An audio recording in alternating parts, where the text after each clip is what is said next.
Então, gostaria de agradecer a espiritualidade por essa oportunidade, a casa, a Larissa, pela confiança, e que a gente possa ter um pouquinho de clareza, de coração aberto, para a gente falar um pouquinho sobre tudo que vai ser dito aqui hoje, e que eu já dou só um extra, assim, um spoiler antes. Já foi falado tudo aqui, tá? A mensagem já foi falada, o que a Larissa comentou.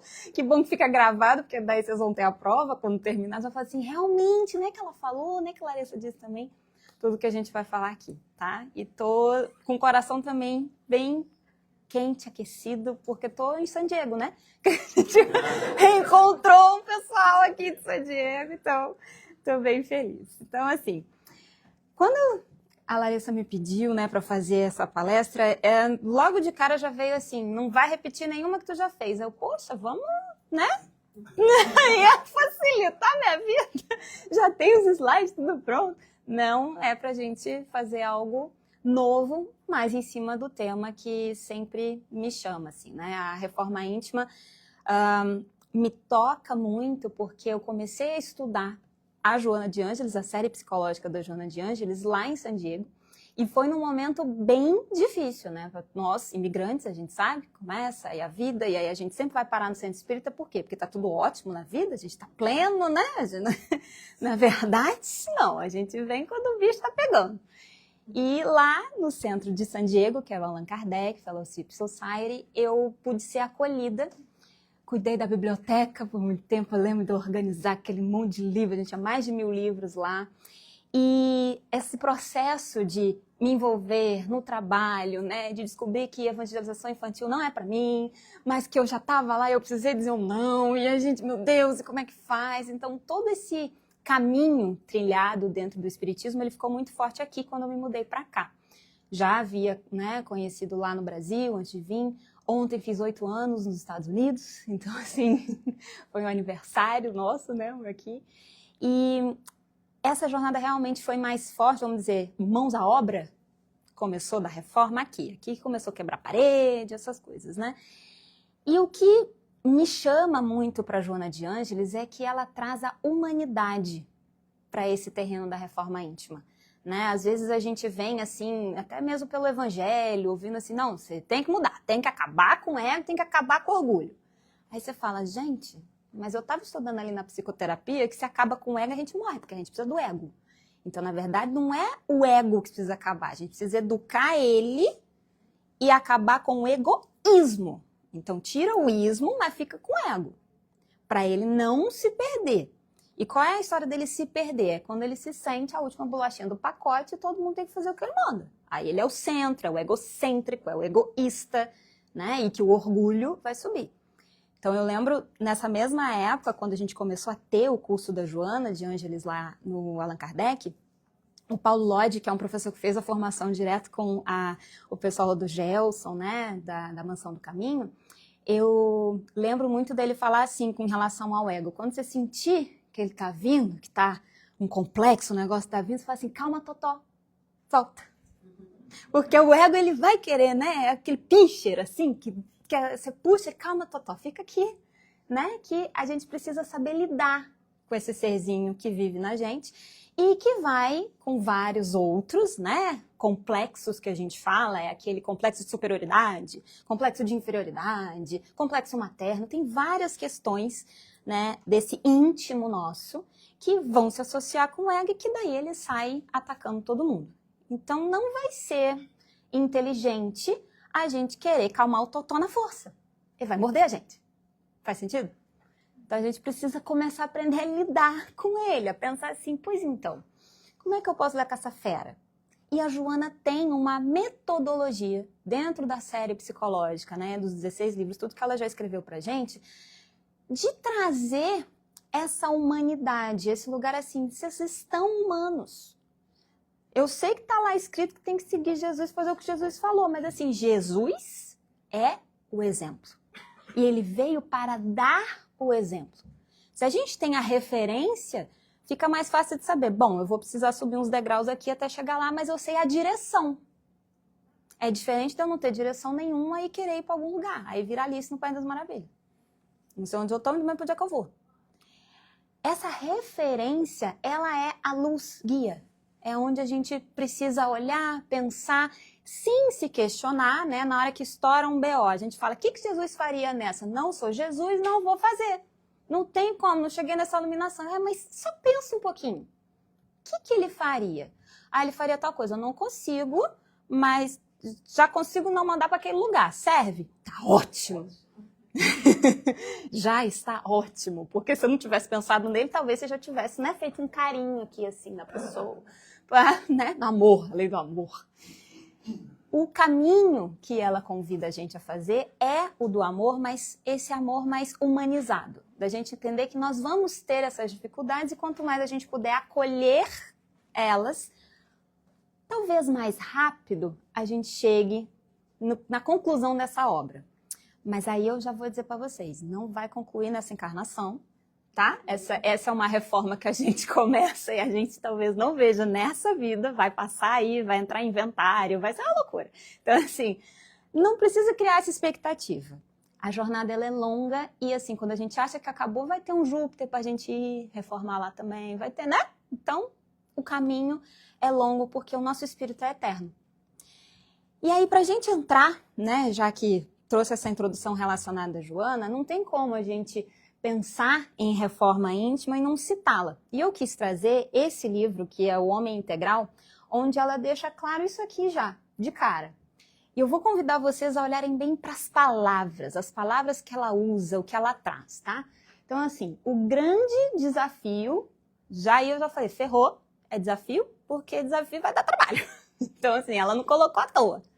O grande desafio contemporâneo para o homem, para a mulher também, a gente não está excluída, tá? É o seu autodescobrimento. Ou seja, descobrir, pensa em cobertas, em camadas, tirar essas camadas de si próprio. Eu preciso me descobrir. Mas eu me vejo no espelho todo dia, eu sei que eu sou. Mas lá no íntimo. O que está por baixo disso, da harmonização facial, da maquiagem, o que está lá dentro.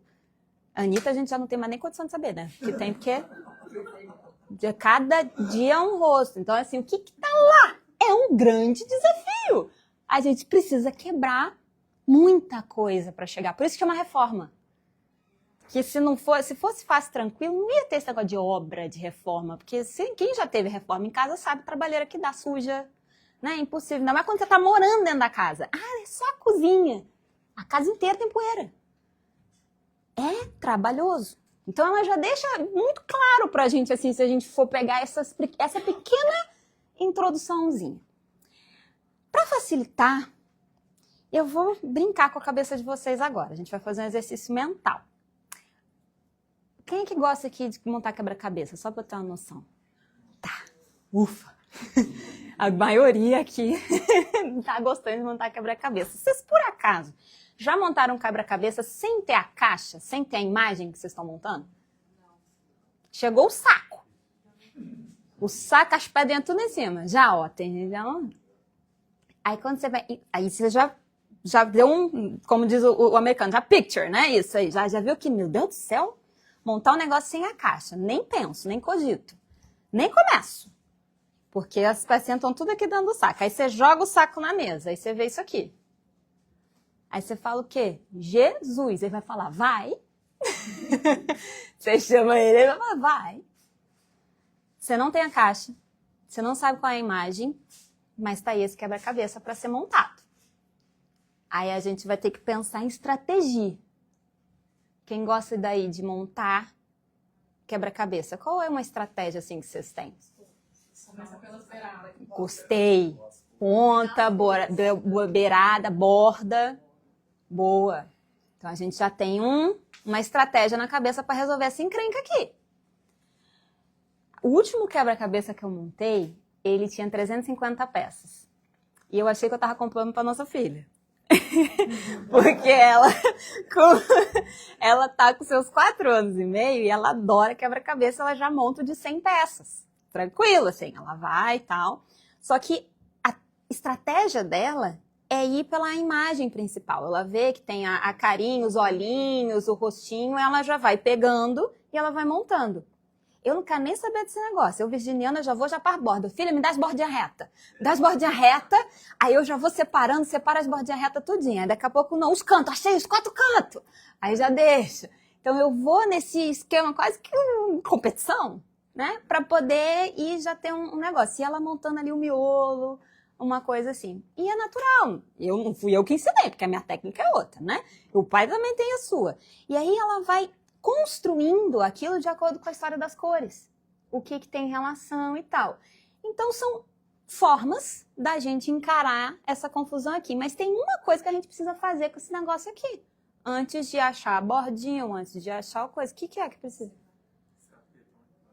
Saber para onde vai, não tem nem a caixa, a imagem. Não tem, não veio. Esse quebra-cabeça não veio, nem com o manual. O que a gente precisa? O que tem aqui?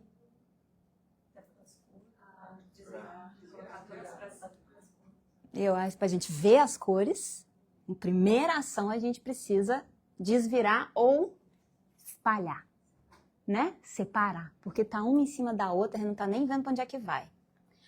Aí, beleza, já dá um trabalho desvirar, ainda mais quando é um monte de pecinha, mas é 350 pecinhas. Eu comecei a montar a Meg rapidinho já. Não, mamãe, deixa eu te ajudar. Eu, não, você tá atrapalhando. Fica com aí. Vamos, cada um fazer o seu aí. E aí, só o de desvirar já levou um tempão. 350 peças. Aí espalhou, pegou a mesa inteira. Eu falei, eita, meu Deus, vamos lá agora. Olhar de lince pra achar as bordas. Ela desistiu, foi, almoçou, jantou, tomou banho, foi dormir. Eu voltei. Eu falei, eu quero terminar esse negócio. E era uma coruja linda. Instintivamente, eu acho que a espiritualidade devia estar preparando porque eles queriam mandar um negócio desse, eu não olhei. Eu sabia qual era a imagem, né? Era uma coruja linda, toda colorida, mas eu não fiquei olhando. Eu me desafiei a não olhar para a imagem e fui fazendo tal. Chegou um momento que travou. Eu falei assim, gente, onde é que entra esse negócio amarelo? Não pode, não encaixava. Aí eu recorri, pedi ajuda aos universitários, para usar essa carta, jogo do milhão. Me dá aqui esse negócio. Peguei a caixa para poder olhar. Ah, tá. Mas eu falei assim, vai olhar pouco. Olha rápido. Eu falei assim, o que é isso? É treino para Sherlock Holmes? Né? Que é o Sherlock Holmes que passa assim, já vi todo o esquema aqui, o que vai ser? Não sei se vocês já viram o filme. Fui até que eu consegui. Aí peguei um ritmo assim. Essa daqui, esse tom, esse negócio, tarará, pá, montei eu. Que demais. Que lindo que ele é. Que dá um negócio na gente, né? Quando a gente consegue montar. Eu nunca montei um de 1000 peças. Deve ser melhor ainda, mas dá muito mais trabalho. Quando a gente consegue virar as peças e enxergar as cores de cada uma, só aqui já me bate um desespero, se eu não tenho a caixa. Porque esse laranja não vai tanto com esse, mas talvez esse aqui é diferente daquele outro. Eu falei, bom, então vamos botar o que é mais ou menos parecido amarelo aqui com laranja, vamos botar o que é azul mais ou menos parecido aqui, vamos ter as bordinhas, e a gente vai ter que ir por etapas. Se eu quiser construir aquilo sem pausa, eu vou virar à noite, no outro dia eu tô acabada e não faço mais nada na minha vida, né? Minha vida parou para fazer isso. Uma vez lá em San Diego, eu fui na casa da Emily e da Larissa, não sei se tu vai lembrar delas, e elas tinham assim no chão da sala uma caixa, acho que era uma caixa de TV, um negócio assim, e um quebra-cabeça imenso. Eu falei, gente, o que é isso? Estão pagando promessa? Porque eles se reuniam, era um momento assim da família, pra estar ali. Aí eu vi que tinha umas taças, uns negócios assim, tipo, pra curtir, era na sala. Só que aí chegava as crianças, ficava todo mundo desesperado, porque as crianças mexendo naquele negócio, ia dar ruim. Aí a gente assim, fecha, arruma, joga pra lá. E umas pecinhas assim. Só que aquela casa curtia aquilo. Pra que montar? Né? Bota a criança pra dormir, termina que eu quero ver esse negócio pronto. Pra que essa pressa? Montar esse quebra-cabeça pode ser um processo bem interessante, inclusive terapêutico. Tem muita gente que usa pra tirar a mente do foco dos boletos, da migração, da confusão toda da vida. Vamos montar isso aqui, porque aí a gente foca só no que precisa. Mas beleza. Viramos as peças. Começamos a espalhar um pouquinho, a tirar, mas já vimos que as cores ali estão um pouquinho, né? Diferente, vai ter algo assim. Se a gente faz uma analogia, a imagem que a gente vai formar nesse quebra-cabeça Se a gente pensar que é a nossa identidade espiritual, as cores da nossa alma, tudo que a gente já viveu, tudo que já foi colocado na nossa vida, que a gente já experienciou e que Joana fala muito que a gente é o quê? Herdeiros de nós mesmos. A gente vem de várias existências gerando, uns vão chamar de karma, outros vão chamar de perrengue, outros vão chamar de tiro, porrada e bomba. Você arrumou a confusão e você vai precisar resolver esse negócio. Não é no olho por olho, dente por dente, mas assim, lei da reparação. Tá lá no Evangelho, que é o quê? Ação e reparação, ação e reação. A gente vai ter que reparar. Como diz as musiquinhas da evangelização, não adianta só pedir desculpa, tem que mudar de atitude, ué. A gente precisa olhar para o que já foi vivido, dar, né, uma arrumadinha, pedir desculpa se der ainda, mas começar a fazer diferente, senão aquilo ali vai continuar ali pendente. E se essa imagem que a gente vai montar nesse quebra-cabeça é a identidade da nossa alma, e a gente vai, né, começar a conhecer essa alma que a gente está descobrindo, encaixando as peças e vendo, meu Deus, eu já fiz isso, Senhor. Vira de volta, desvira. Vamos montar essa parte não. A gente pode acabar fazendo isso. Mas na jornada que a gente entra aqui com novos pais para essa encarnação, eles já vão meio que ajudando a gente a montar essa imagem. Eles já vão mostrando, ó, a gente não mata, a gente não rouba, a gente, né, vive em harmonia, a gente tem isso aqui, essa é a nossa realidade agora. Eles já vão dando uma encaixadinha, mas eles não vão estar ali para sempre. Porque o quebra-cabeça é de quem? De cada um de nós. E não veio com a caixa. Quando a gente vem para essa encarnação, a gente recebe o saquinho e faz assim o saquinho. Primeiro na mão dos pais, os pais falam, meu Deus, como é que eu vou organizar essa alma para ela viver aqui? Como é que eu vou educar? Eu preciso ter um mínimo de estratégia para poder auxiliar esse ser humaninho aqui. Porque ele mesmo vem em bagunça. Tá começando a montar, aí chega uma tal de adolescência, ele fala, não é assim? Eu vou encaixar totalmente diferente? Mas a gente sabe que a peça só encaixa num lugar, de um jeito. Ele mesmo, a gente mesmo, começa a complicar o próprio processo de identificar quem sou eu. Então, voltando lá na questão do desafio que a Joana traz, ela fala que esse desafio ele não está apenas na identificação, vou colocar aqui, ó, das nossas necessidades. Do que a gente precisa. Eu preciso evoluir nisso, eu preciso perdoar, eu preciso ser melhor naquilo. Não está só nisso. Ele está principalmente, esse desafio, na identificação da minha realidade emocional, das minhas aspirações legítimas, o que esse meu eu interno, meu ego está querendo, realmente por trás das ações, e das minhas reações, identificar as reações que eu tenho diante das ocorrências do cotidiano, porque a vida ela não é linear. Se ela ficou linear, chama o negocinho porque morreu. Ela tem altos e baixos, ela é cíclica. E às vezes a gente acha que ela é cíclica assim, que a gente tá correndo atrás do mesmo burrado, mas de novo, mas quanto mais eu rezo, mais assombração aparece. Mas eu tenho um dedo podre, mas eu sempre... Fábio Júnior, né, já casou com não sei quanto, antes já é 7, não sei se já é 9, já é 100, mas qual que é o denominador comum? Nesses 7 casamentos? É a mulher que não dá certo, a mulher que tem problema. Mas tem um denominador comum nessa conta, né? Então, assim, a gente olhar para essas ocorrências do cotidiano e achar que a gente está andando assim, se a gente não trouxer um outro tipo de olhar, a gente pode perceber que a gente anda assim, ó. É uma espiral.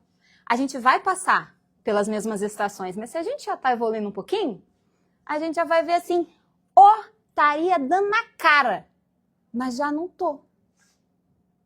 Aí passa, não sei o que, aí vem uma outra situação, a espiritualidade joga assim, né? Vamos ver se agora aprendeu. Aí joga mais um vai e fala assim, rapaz, como eu ouvi do meu psicanalista, ele disse assim, você tomou um jab, mas você balançou, mas você não caiu. Eu falei, rapaz, acho que foi um elogio danado. Porque às vezes a porrada, né? O chão que tira, você balança, mas quando você está preso na vitimização, né, na materialidade, você fica sofrendo. Vai no corpo, somatiza. Né? Porque o ego, quem ele pensa que é para fazer isso comigo? Quem ele pensa que é para fazer isso? Mas o que eu fiz para essa pessoa? Eu fui tão bondoso, eu fui tão bondosa. É uma injustiça.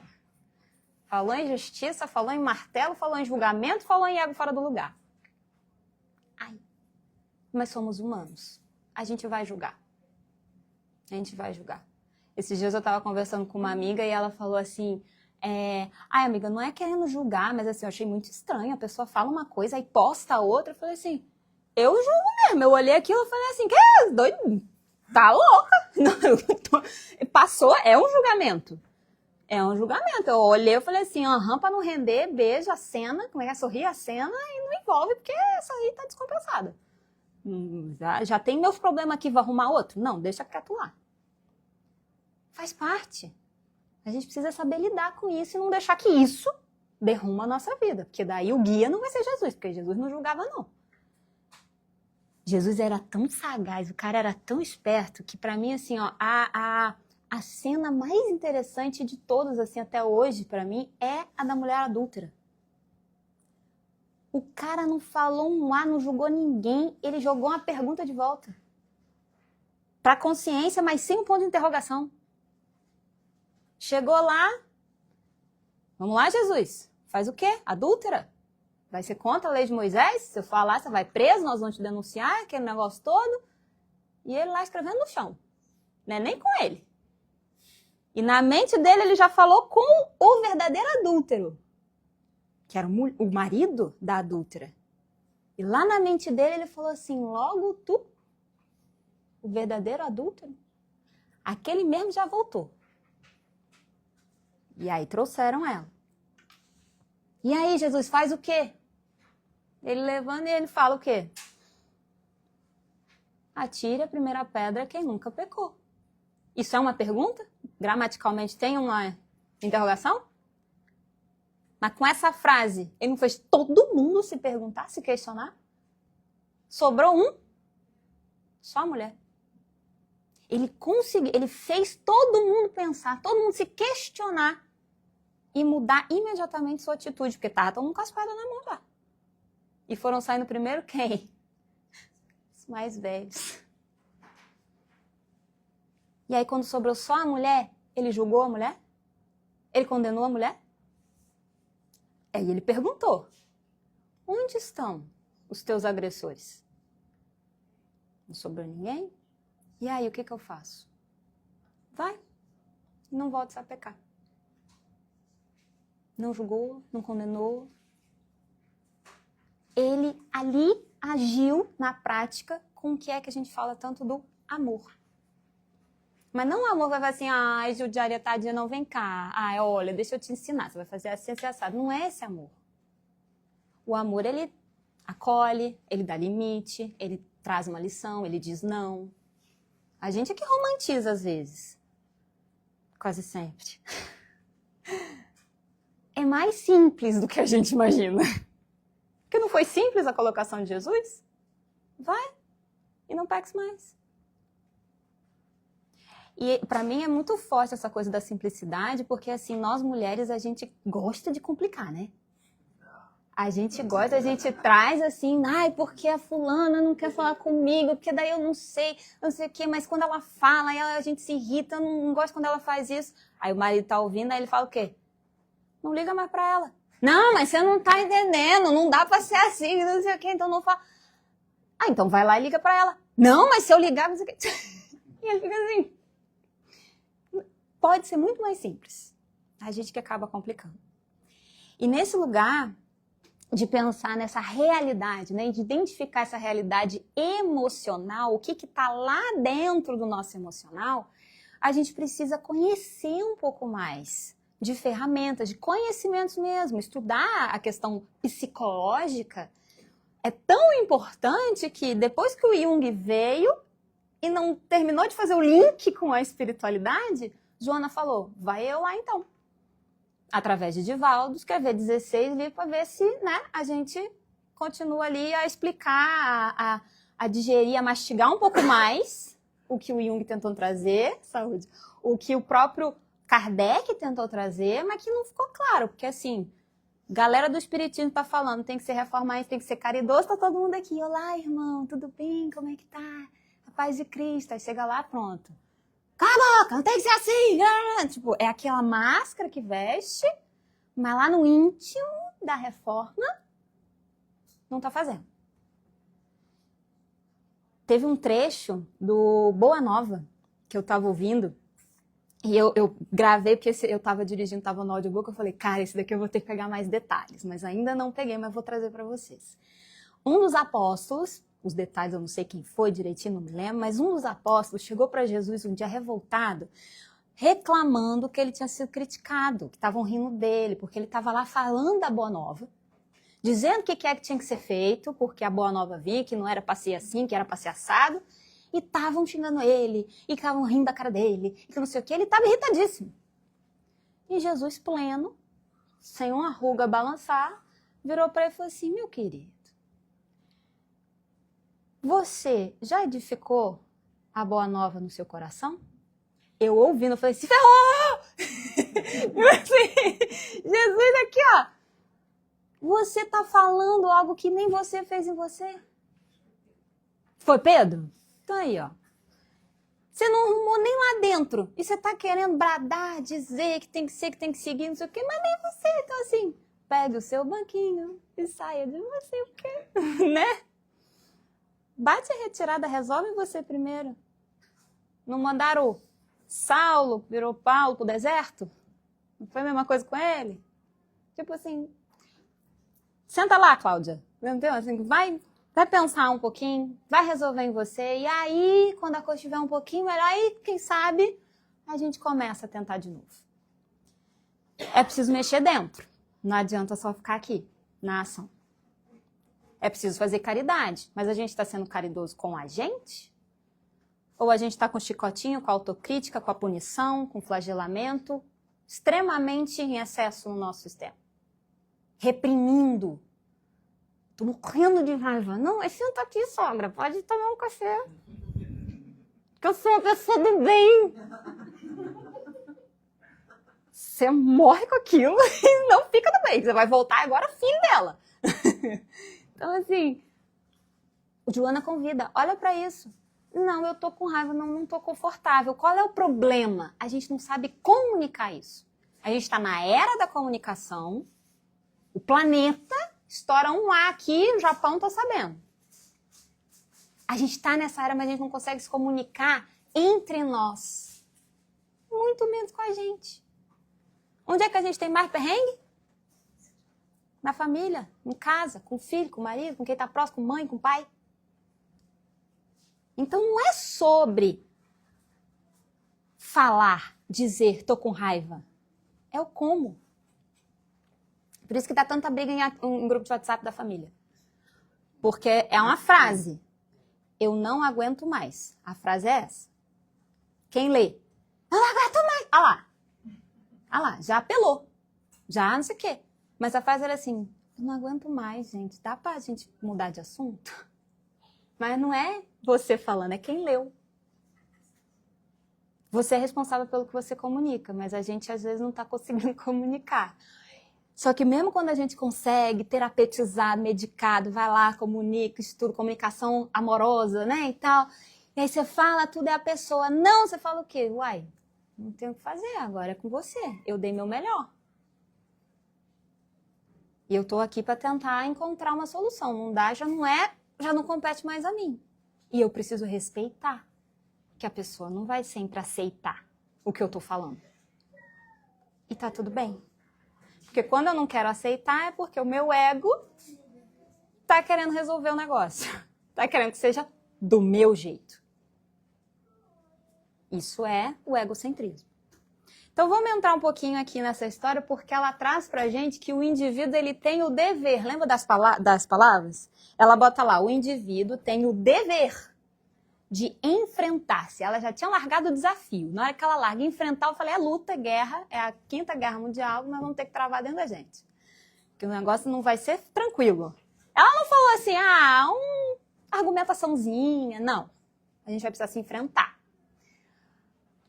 tem esse dever. Ah, mas aí a gente não aprende que ninguém obriga ninguém a nada? Não, e tá lá, na lei. A gente não tem o livre-arbítrio? Existem os deveres. A lei de trânsito, o dever de respeitar e tal, mas ainda é escolha nossa. Não cumprir. Mas ela deixa claro, o indivíduo tem o dever de enfrentar-se, de descobrir qual é a sua identidade. E, acima de tudo, aceitar. Voltando à nossa analogia, é descobrir qual é a imagem daquele quebra-cabeça. O que é que a gente está escondendo? O que é as peças que a gente já viu que tinha, escondeu? Porque não, eu, invejoso, eu querendo dar na cara, não. Esconde, esconde. O problema é que precisa montar. E se ficar incompleto, não vai para lugar nenhum. As peças vão precisar se encaixar. Para ajudar nesse encaixe, olhando para a nossa realidade emocional, que a gente precisa identificar, e as nossas reações diante do cotidiano, lá no nosso íntimo, eu trouxe só essas duas questões, que essas duas pecinhas-chave aqui. A gente já sabe aqui, vocês, diferenciar o que é emoção do que é sentimento? Pode falar, gente, essa hora. Não? Não? Tem um jeitinho bem legal de saber. Na palavra. Falei para vocês ficarem focados nas palavras. Sentimentos, tá? Mentos associa mente. Pensamentos. Quando eu senti algo e eu pensei sobre isso e já estou bolando a vingança, o ódio, eu estou no sentimento. O sentimento é quando o pensamento está ligado à emoção. A emoção é uma coisa mais instintiva que eu não calculo. Entrou um jacaré aqui. Eu vou pensar, eu vou ficar com raiva, eu vou ficar triste, eu vou ficar com medo. Medo! Não, gente, se eu sou uma pessoa que tem um pânico de jacaré, o meu espírito já foi embora e deixou o corpo. Já deu. Se eu já fui criado na Amazônia, não sei o que, eu já tô com o pau na mão, já falando aqui, pega aqui, bichinho, vem, que nós vamos te tirar daqui.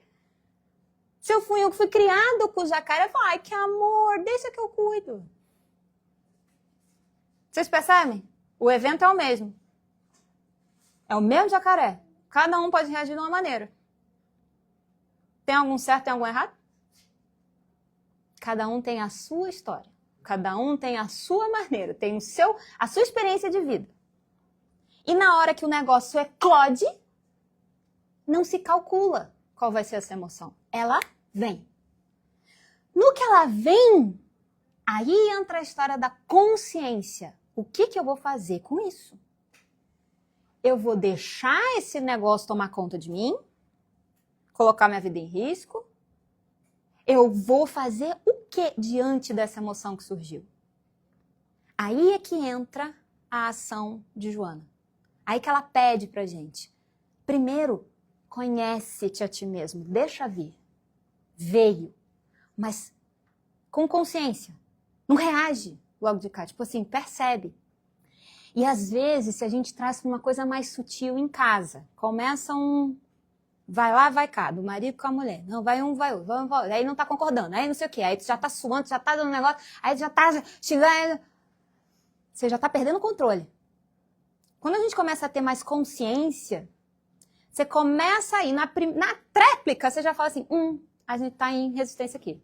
Dá só um minutinho? Aí você vai lá no banheiro, aí você fala assim, o que eu tô sentindo, meu Deus, o que eu tô sentindo? Eu tô com raiva, eu quero dar na cara, mas eu não posso, porque é meu não, você precisa identificar. Não, eu acho que isso é o quê? Eu tô com medo? Não, eu tô com raiva? Não, eu tô triste. O que eu tô sentindo?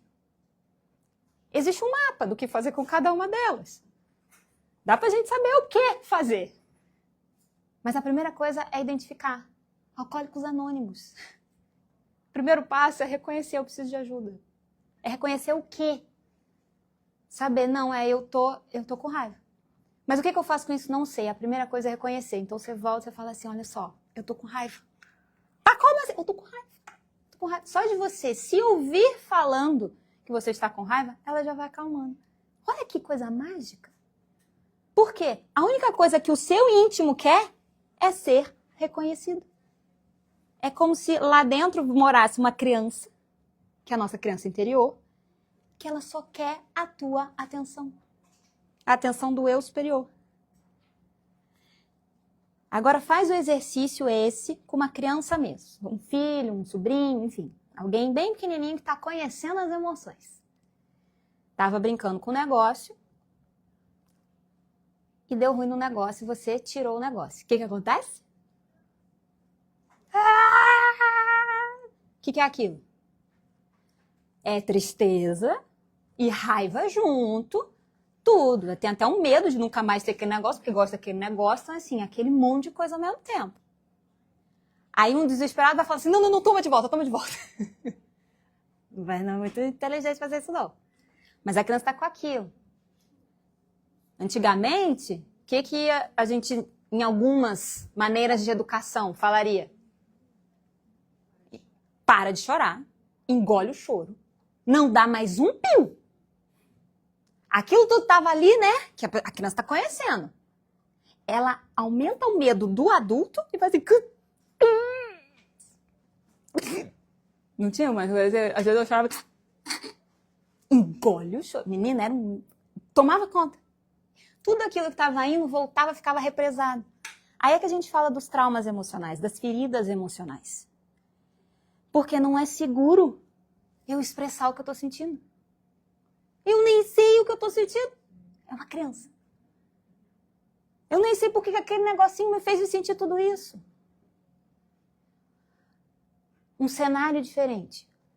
A criança não sabe o que está acontecendo. Tirou. Ela vai se esgoelar, ela vai gritar, ela vai bater. Também não é só ficar esperando o tempo da criança. Ela não tem a consciência, a capacidade de entender o que está acontecendo com ela. Ela vai dormir até, né? Ela vai chorar até dormir. Não vai adiantar também. Não é um processo educacional pelo amor. Mas também não é para ficar passando a mão na cabeça. Gente, aí vem a maternidade. Eu faço o quê? Paga a terapia lá na frente que vai resolver. Trabalha, já faz, que aí talvez tenha uma chance de resolver. Não. Olha. O convite de Joana é, olha para aquilo. Depois que olhar, acolhe.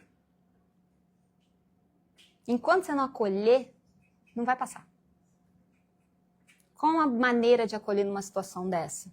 É uma criança. Se ela já estiver longe, de pé, apontando, você já é uma figura de autoridade. Vai para perto dela. Senta do lado dela, aproxima, fica mais próximo. Quando ela te der uma abertura, não usa palavras, usa gesto. Sei que você está chateado, você quer um abraço? Eu também ficaria assim, se tirassem algo que eu gosto. Eu te entendo.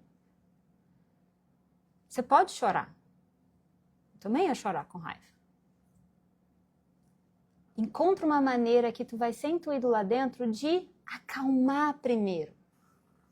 Não tenta dar a lição para a criança na hora que o bicho está pegando. Que ela não vai processar. Acalma ela primeiro. Torna um ambiente seguro novamente. A nomenclatura, a terminologia seria corregula. Mas como é que eu vou corregular a criança para ela se regular? Que ela está fora de regulação. Como é que eu vou regular? O adulto precisa corregular. É por isso que às vezes não adianta chamar a avó, chamar o tio, chamar o padrinho, tem que chamar a mãe. Que a mãe tem uma conexão assim, não, eu já sei como é que eu resolvo isso aqui. Mas você precisa estar calmo, você precisa estar vibrando bem para você conseguir dar para a criança que é mais sentir do que pensar, que ela está num ambiente seguro. Aí quando ela acalma, quando ela, regula, aí a gente fala, olha, lembra da situação que aconteceu? Aquilo era um risco. Eu tirei porque quebrou e podia te ferir. E eu tenho muito medo de te ferir, de acontecer alguma coisa. Eu fiz isso por amor. Mas não parece amor quando a gente diz, larga isso, que quer tá quebrado, você quer engole o soro, fica quieto. Mas aquela raiva nossa estava escondendo o medo de algo pior acontecer. A criança entende isso. A criança entende que você é uma autoridade que esquece o que ela está sentindo, vai tirar o que ela mais gosta. Vai fazer um trauma. Foi a intenção de vocês? A intenção do adulto não era melhor de não deixar a criança ferir? A gente precisa mudar quem de novo, né, Pedro? Volta para casa. Vamos resolver nossos traumas, como que a gente vivenciou situações assim para a gente remoldar isso. Então, a emoção, quando ela surge, ela pede que ela seja olhada. A Meg, ela é uma criaturinha muito expressiva. E ela demonstra muito bem quando ela está triste. Tristeza é uma emoção, não é calculado. A Kaanda tem raiva desde criança. E tá aqui a prova. Já perdi a vesícula, que somatizando é raiva acumulada. Então, assim, tá aí a prova de que desde cedo a raiva tá aqui nessa pessoa. Medo também.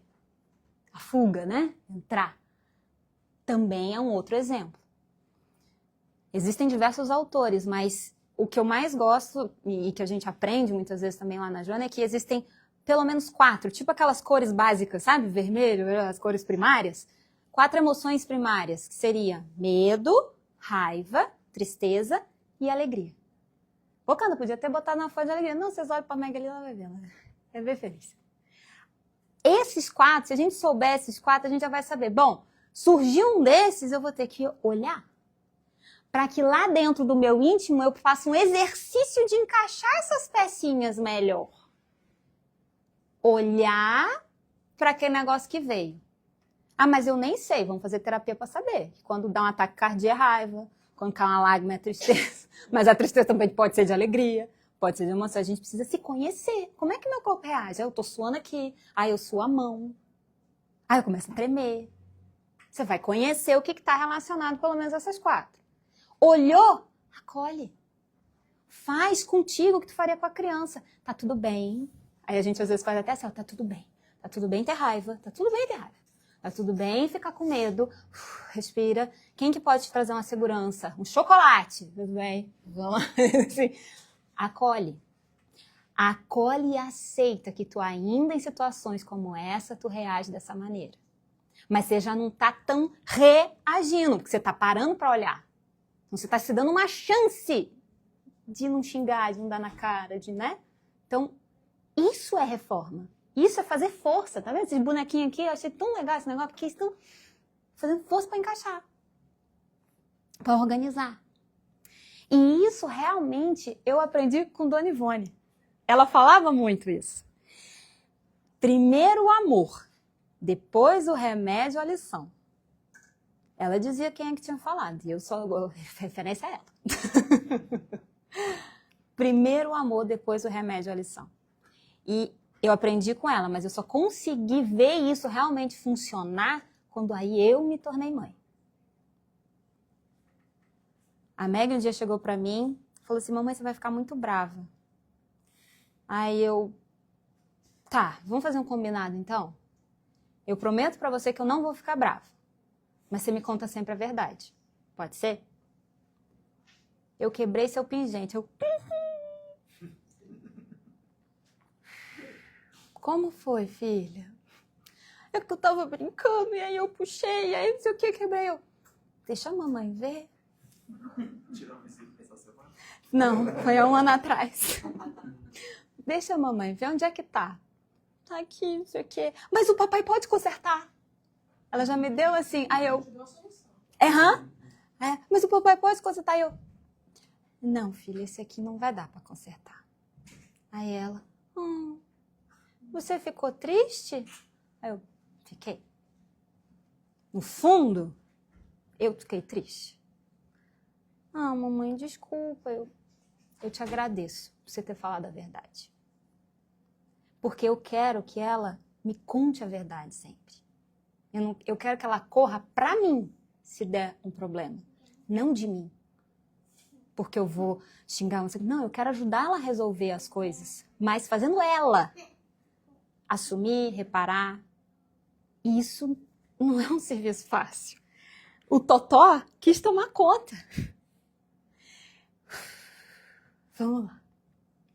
Autorregulação. E às vezes a gente precisa até de aparelho para fazer isso.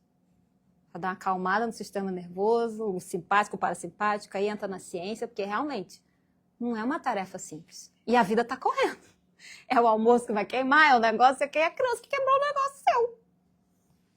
Mas se a gente lembrar, primeiro o amor, depois o remédio ou a lição, facilita. Acalmou, passou um tempo, filha. Você entendeu agora por que a mamãe não gosta que você mexa nas coisas da mamãe? Porque acidentes acontecem, mas a gente pode evitar. Tá bom, mamãe, eu não vou mais mexer nas tuas coisas. Obrigada. E a coisa vai se montando de uma maneira diferente. Não sei se vai dar tempo ou não. Mas vamos fazer um exercício rápido para o íntimo de vocês, tá? Reações. Vocês andam perdendo a calma ultimamente? Às vezes eu tô calma. Tem gente que fala assim, o que é isso? Vende na CVS? Calma. Quando a gente perde a calma, é porque a gente queria que as coisas acontecessem no nosso tempo. Egoísmo, egocentrismo, orgulho, tá? Vamos para a próxima. Paciência. Vocês têm perdido a paciência ultimamente? Mas como é que esse negócio não está pronto ainda? Mas não é possível que isso não resolveu? A gente está querendo que seja do nosso jeito. Ego desestruturado de novo. Vai para a próxima. Gratidão. Vocês têm perdido a gratidão? Tem só reclamado? A gente está conseguindo falar assim, cara, eu tenho 2 braços, 2 pernas, tô cheio de problema, mas é isso aí. Eu ainda tenho aqui o ar que eu consigo respirar, eu não tô numa cama, eu tenho uma casa, eu tenho um carro, eu tenho amigos. Eu perdi tudo, mas eu ainda tenho eu e Deus. Dedicação. Ah, come desse jeito aí mesmo. Ah, vai, pega esse negócio aí mesmo. Faz de qualquer jeito. Não tá saindo do jeito que eu queria mesmo, então vamos fazer. Será que isso tem rolado? Não faz com dedicação aquilo? Faz de qualquer jeito, faz na má vontade. Ah lá, já tá de má vontade. Por que tá de má vontade? Porque a minha vontade não está sendo satisfeita, então eu vou fazer de qualquer jeito. Ego desestruturado de novo. É o último, eu prometo. Tenho perdido a gentileza? De tipo, esquecido de falar assim, obrigada por ter lavado a louça. Obrigada por ter dobrado essa roupa. Obrigada por não ter colocado isso daqui que eu te pedi para não colocar. Pequenas coisas. Será que eu estou lembrando disso ou não? Se deu alguns perrengues aí, Joana fala, tá tudo bem. Ela diz, tá tudo bem não estar tudo bem. Você está humano. Ego, orgulho, chaga da humanidade. Estamos aqui para trabalhar. Se estivéssemos num planeta já mais evoluído, não seria o perrengue pra gente, mas é um BO que a gente vai ter que resolver. E você pode mudar suas escolhas. É um poder que você tem, porque é o poder do livre-arbítrio. Nem Deus interfere. Ele fica ali do lado. E olha lá, foi de novo. Tá bom. E ó, tá bom, vai, mais uma vida. E tá bom, mais uma vida. É um poder que a gente tem, a gente pode mudar as nossas escolhas, as nossas estratégias. Então, que tal escolher lá no nosso íntimo, começar a desvirar essas pecinhas, esse lado negro, essas sombras, essas coisinhas que a gente, né, tá deixando assim, não, eu sou do bem. Começar a desvirar porque a gente mesmo virou. Olhar para isso. Acolher, sim, eu perco a paciência, mas por quê? O que está lá atrás? Será que eu não preciso de uma constelação familiar? Ou de um psicanalista? Ou de simplesmente desabafar? Ou simplesmente falar, olha, eu não gostei, ficou um assunto mal resolvido. A gente pode falar sobre aquilo? Nossa, mas você está com isso até hoje? Eu nem me lembro mais. Mágoa, ressentimento, é isso. A gente pegou, vomitou no pote, guardou na geladeira. Desculpa aí. E a gente vai lá e cheira. É a gente que está guardando. Que tal se a gente, né, escolher um pouquinho diferente? Que aí quando a gente começa a desvirar, aí a gente começa a conseguir montar e ver umas imagens se formando. Por mais que um cantinho ali seja meio esquisitinho, ele vai dando encaixe para outras coisas melhores dessa imagem se formar. E tudo é integrado, tudo faz parte. Não sei se é boa, se é má notícia, mas esse saco não tem 350 ou só 1000 peças, são infinitas as peças. E o mais legal é que com as experiências que a gente vai vivendo, Deus vai lá e manda mais um saquinho. Ó, faz parte desse aí. Acha o encaixe que tá aí. E pode sim ter peça que tá faltando. Você já procurou em todas as peças que você tinha e tá faltando, tem um buraco ali. Você vai precisar dar uma procurada, pedir ajuda, ou estudar, ou ver, que aí você vai ver, olha, que imagem linda, eu não sabia que eu podia falar no centro espírita. Não ia dar. Eu achei que era só lá na universidade, no doutorado, nas coisas. Não, menina, tá bom, vamos, mas me orienta aí, esteja comigo aqui. E a gente vai descobrindo, certo?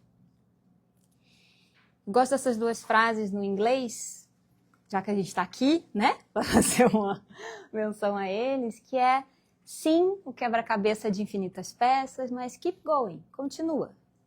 You are a masterpiece. Cada um de nós somos obras de arte, únicas, não tem um quebra-cabeça igual ao outro. E as imagens são tão belas, a composição das imagens são tão belas. Só depende da gente montar, para enxergar. E sabe qual é a coisa mais louca? Quem é que está dentro da gente? Qual é a fagulha? Vem da onde? Quando a gente montar os quebra-cabeças todos e colocar ali juntos, que imagem que a gente não vai ver? Talvez é aí que a gente vai conseguir finalmente ver Deus. Porque Ele está dentro de cada um de nós, mas a gente não consegue ainda se encaixar para ver a beleza que Ele é. Mas nós somos essa beleza. Que a gente possa se dar essa chance. Fazer talvez como a Larissa e a Emily, vamos montar devagarinho? Vamos botar um pijama? Hoje a gente vai montar essa parte aqui. Beleza, cansou? A mente cansou, tá cansada? Para um pouquinho, volta outro dia. Ah, hoje eu tô com tempo. Vamos olhar um pouquinho de novo? Quem sou eu aqui? Ai, tá difícil de olhar. Pede ajuda. Mas não pede ajuda de um amigo terapeuta, que você não vai pagar. Você vai encher o ouvido da criatura e ele vai, né, com os perrengues dele ainda tentar te ajudar. Um pior que o outro. Pede ajuda de um terapeuta amigo. A psicóloga do espiritismo, para mim, é a Joana. Lê, quem sabe, os livros dela. Ah, é difícil, a leitura é difícil. Vai para as palestras de Divaldo. Ah, piorou, Divaldo tem umas coisas que eu já me perco. Vai para um Rossandro. Vai para um Haroldo. Mas vai pegando ferramentas para te ajudar a ir desvirando tudo isso. E montar a tua identidade, a tua imagem. Integrando as peças, porque todas fazem parte. Por mais feio que seja, é seu julgamento. É aquilo que te trouxe até aqui. E que compõe a tua imagem. Ela só está pedindo um lugar. Tira da repressão, tira da sombra, encaixa no lugar que é dela. E aí você vai ver mais coisa vindo. E lembra, você não está sozinho nessa jornada. Ele está te amparando. Muito obrigada.